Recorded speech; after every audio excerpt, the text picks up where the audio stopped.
I guess you can call this here Facebook Marketplace wood. I bought it from a local guy, paid about $350 for about 12 pieces of it. They are 15 foot. And at the time, it seemed like something I couldn't pass up. Hey, did I make a mistake? Let me know in the comments. Was this a bad decision? I hear quite a bit about buying Facebook Marketplace wood. You're not supposed to do it, and all the reasons why. I found out I have a lot of wormholes to deal with in this wood. I've been thinking for a long time what I'm going to do with the wood, how to use wormholes to make a nice piece. I made a bench and I've been tinkering around with a few things and trying to find pieces that didn't have so many wormholes in it. Hickory is really a nice wood once you plane it down and sand it. Reminds me a lot of oak, the end grain. It is a really, really hard wood. And if you have some good hickory, it's a good wood to have to make a table or anything. Yeah, buddy. Yeah, buddy. Lightweight. Lightweight. Now that was a little shout out to all the shop dogs, the ankle biters. That's my little ankle biter, buddy. Hangs around the shop with me. You see the live edge I'm working with here. Just going to hit it with a wire wheel, knock some of those loose pieces off so I can make sure that my epoxy is going to stick good. Now this, you can get a real appreciation of the wormholes that I've been talking about. And I know there's someone out there watching that has a really good idea, and I would love to hear your idea. This mold release, I haven't did many epoxy pours, but you can see that I'm using it. I think I'm using it right. I mean, how else to use it, right? But the reason I'm bringing this up is because when I went to take this out of the mold after it was all said and done, well, guess what?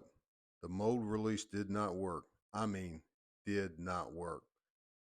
After I took the screws out of the mold, I ended up having to take the table saw and just cut the sides of the mold off the best I could. And thank God I got a good DeWalt planer. I ended up flipping the piece over and just running it through the planer until I got that particle board just plain right off of it. Otherwise, it would have been the chisel and the hammer method that you've probably seen several times as you watch these make videos. I have very little experience when it comes to epoxy.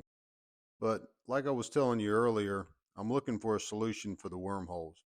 And I figured if they're cleaned properly, and I think I did, I should be able to pour this epoxy in here.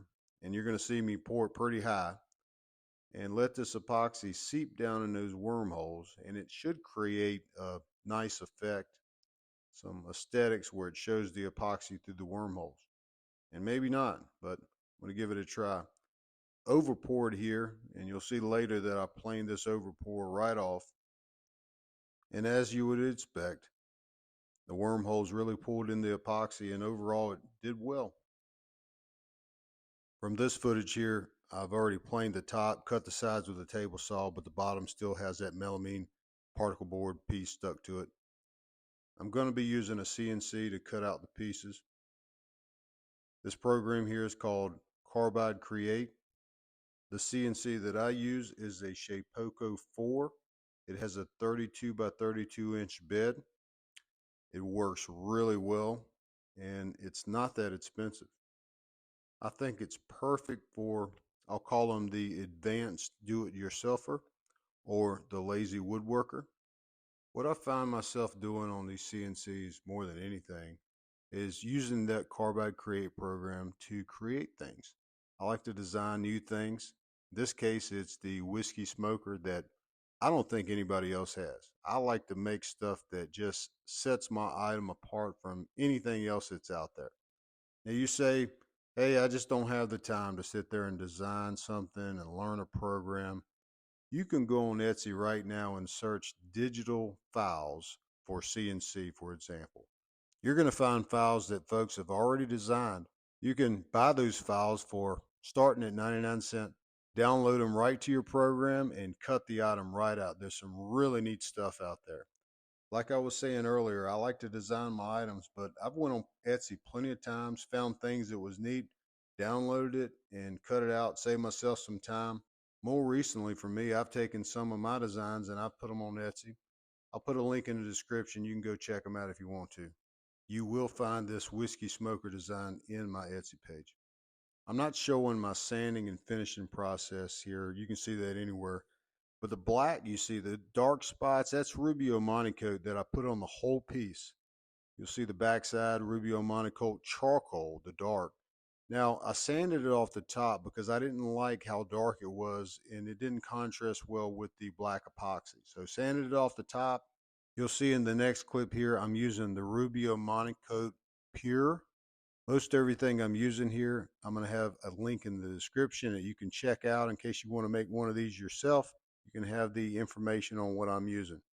If you're not familiar with Rubio Monocoat, the gloss here is just, it's setting up. I have to go wipe it off. Rubio Monocoat is a really nice finish. It gives a natural look to your wood that really not a lot of other wood finishes do. Now, when you see the cost of Rubio Monocoat for the small quantities that you will receive, you're going to think it's not worth it. But you're going to have nice wood, and wood is very expensive. You're going to need to get something where you can have a little confidence that it's going to last, it's going to look good. I think this is one of your better options when it comes to those requirements. I use the cutting board butter or wood conditioner to put on the end of my screws. Just lubricates my screws a little bit, and hopefully it helps me not to get any cracks while I'm putting the screws in. I like these little feet. I use them on cutting boards and serving trays, and in this case on this whiskey display piece. It brings it off the surface. I think it gives it a good look. So we're pretty much at the finish line here. We got our piece put together. Like I was saying earlier, all the items that are used in this video, you'll find in the description. The whiskey sample glasses, the little tin over there, the screens in the double smoking piece that you see there. You'll find all that in the description. I like how the Rubio Monocoat charcoal color gives a really good contrast between the natural wood color and also the little recesses for the glass and the other items. If you haven't already figured this out, this little tin is to put your wood chips in. Now, if you do a web search and you search whiskey smoker, you're mainly going to find just the whiskey smoking piece that's going to go on top of your glass. Several different designs. Some are neat, some are just boring. What you're not going to find a lot of is display pieces that are going to display your glasses and display your whiskey smoker.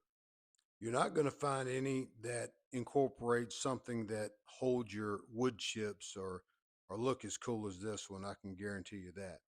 Another thing that I think you'll find that sets this item completely apart from anything else that you'll find out there is the fact that it's going to incorporate two glasses. So you've been holding on to that fine beverage for a while. You got your significant other or your friend coming over, and today you feel like showing off. So you pull your whiskey smoking display out. You're going to pour you a couple glasses. Now, what better way to display your whiskey and not only display, flavor your whiskey than using a whiskey smoker? Now, the little bit of research that I've done when it comes to whiskey smokers, now the people that are really into smoking their own whiskey to flavor it, the traditional wood of choice for smoking, the wood chips, is oak. But there are so many flavors of wood that you can go use to flavor your whiskey, and it's really your choice. I prefer to have a variety of woods. I normally have 3 or 4 different types to choose from, and I'll switch back and forth because I don't like the same thing all the time.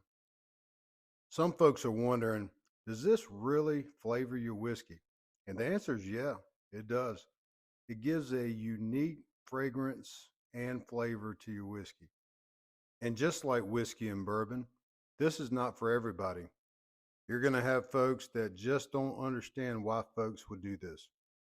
And then you're going to have other groups that just can't drink whiskey without it. The piece that you see on top of the glass, I ended up making several of these, but they were for single glasses. I had probably 20 of them in a couple different sizes, and I put them in a craft show that I was in around Christmas time. Anyway, these whiskey smokers sold out. I mean, they sold like hotcakes. It's surprising too because the folks that come up and ask about these things, not a lot of the folks really knew what they were. They were really fascinated by these things. They got them for gifts, they got them for themselves. They just got them. I wish I'd have made a lot more. What really drew a lot of folks in was when I would do a demonstration and smoke a glass of whiskey. Of course, it was tea or whatever I had in there. And it drew people in. And a couple occasions, I had a crowd gathering around me that just was so interested in watching me smoke that glass like I did. Now you say, man, I'd like to make one of these of my own, but I ain't got a table saw and I don't have a CNC. I do have a video where I made a whiskey smoker out of a piece of firewood. I'll leave a link in the description, but my point here is you can use very, very basic tools to make a whiskey smoker of your own. Hopefully this video is giving you a little inspiration to go make something yourself, to go make your own whiskey smoker or whiskey smoking display piece. I'm looking forward to your comments and suggestions that you have, and let me know how'd that hickory wood turn out. And I have 10 more of those big hickory boards. What should I make out of them?